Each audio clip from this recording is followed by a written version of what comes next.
Hello guys, welcome back. So as we already completed our first challenge, let's take up our second challenge now, which is set up the project on your local machine. So once if you launch your playground, let's go to our challenge section. So here you will find Git for Windows link.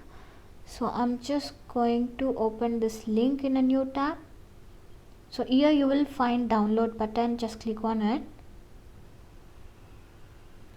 So once if it is downloaded, just click on open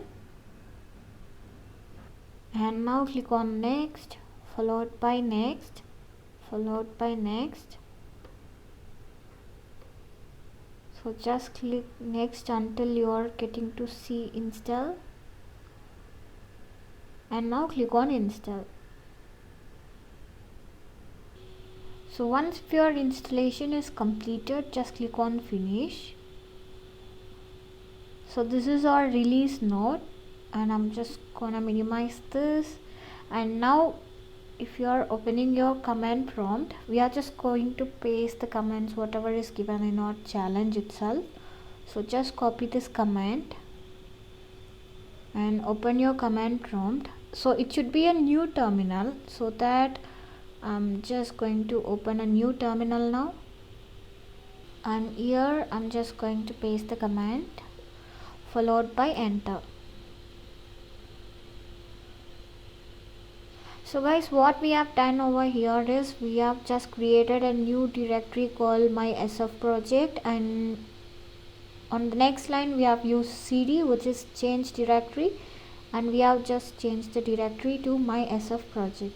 And now let's copy our next command, which is given right over here on this highlights.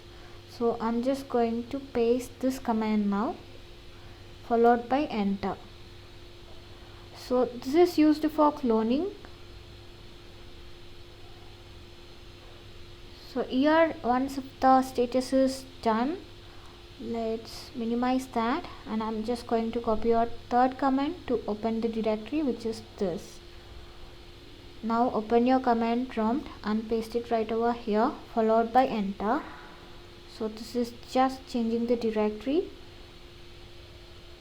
So now let's minimize this and let's copy your next command, which is for creating a branch.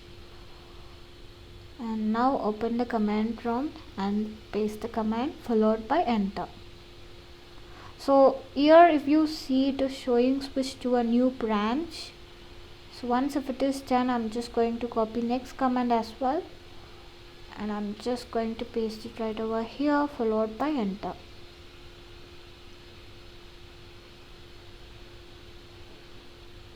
So this is just showing all the commands, which is help. So once if it is done, we are all good to check this challenge now. Click on verify step. So yeah guys, we have successfully completed our second challenge as well. So final challenge will be available in the same playlist. Do check that. See you all on next video. Until then, bye bye.